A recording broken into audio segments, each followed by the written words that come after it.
আপনারা কেমন আছেন? আশা করি ভালো। আমরা খুবই ভালো আছি। আজকে আমি রান্না করতেছি ঘরোয়াভাবে রোস্ট। এই যে রোস্টের জন্য ভিতরে লেগপিসের লেগপিসের অংশ মুরগি নিচ্ছি। এখন একটা কথা ভেজে হচ্ছে, এর ভিতরে আমি দিয়েছি আদা রসুন বাটা, সয়া সস, লবণ আর একটু সামান্য গুঁড়া মরিচ কালারের জন্য। সেটাকে হালকা করে ভেজে আমরা এখন খেয়ে নেব।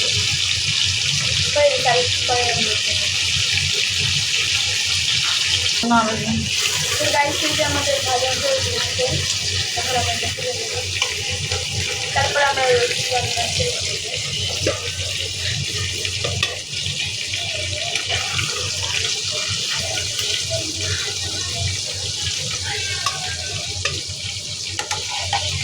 সো গাইস এই যে এখন আমরা পেঁয়াজ কেটে দিচ্ছি রোস্টের জন্য। দিয়ে দিচ্ছি আমরা কিছু গোটা মশলা দিব, মশলা।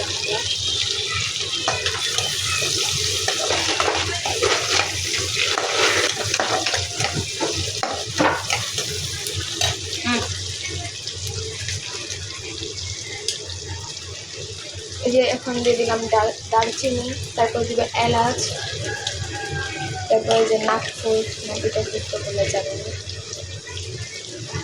এখন দিয়ে দেবো যে এলাচ, তেজপাতাও দিব। এগুলো দিয়ে হালকা করে ভেজে নেব। তারপরে যেহেতু আমাদের মশলার পেস্ট আছে এগুলো দিয়ে দিতে হবে। আজকে আমরা বানাচ্ছি বাদাম বাটা ছাড়া রোস্ট, কারণ আমাদের এখানে বাদাম মশলা থাকলে হবে না, ওটা লাগে না রোস্টের মশলা।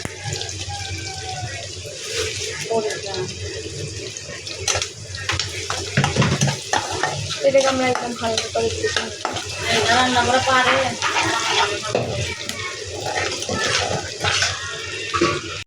তো গাইস এই দেখেন এই যে হালকা হালকা ভাজা হয়ে গেছে। এটার ভিতরে আমরা দিব টক দই, তারপরে আদা রসুন বাটা, রোস্টের মশলা আর অনেক কিছু দিয়ে আপনারা দেখতে থাকুন। মানে খুব সিম্পল একটা রোস্টের রেসিপি, আপনারা চাইলে এটা রান্না করতে পারেন বাসায়, অনেক সহজ। তো গাইস আমরা এখন দিব এটার ভিতরে আদা রসুন বাটা,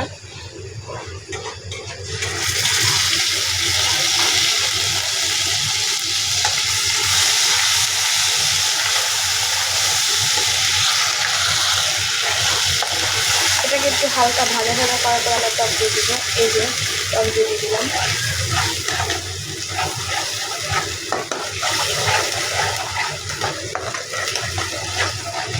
এখন দিয়ে দেবো পানি, এটাকে একটু করে তারপরে দেবো আমরা রোস্টের মশলা, তারপর লবণ,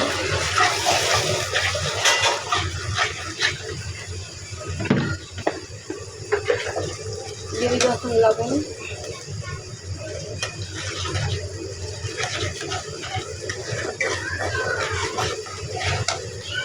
গাইস এখানে আম্মু প্রচুর রান্না করতে, সেটার জন্য একটু বাগান দিয়ে পেঁয়াজ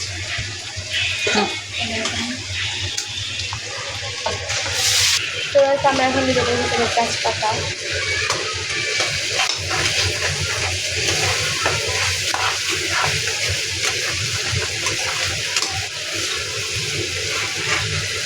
তো গাইস আমরা এখন এটার ভিতরে দিব রোস্টের মশলা হিসেবে রাখবো।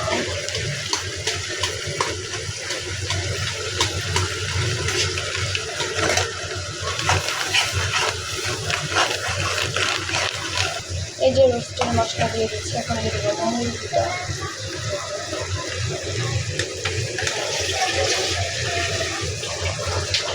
এটা ভালোভাবে মানে মশলার সাথে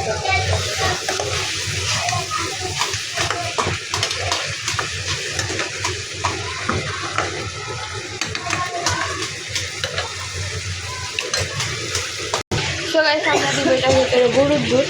এই দিয়ে দেখেন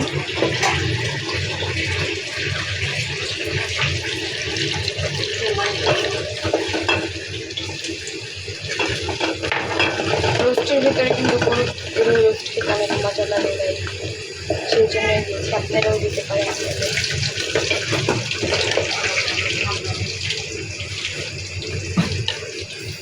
মেয়ে রান্না করতেছে রোস্ট আর আমি রান্না করি পোলাও। এখানে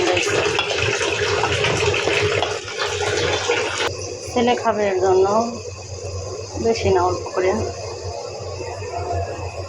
ওই জন্য ততটা ভালো হচ্ছে না আজকে রান্না, গরম থেকে।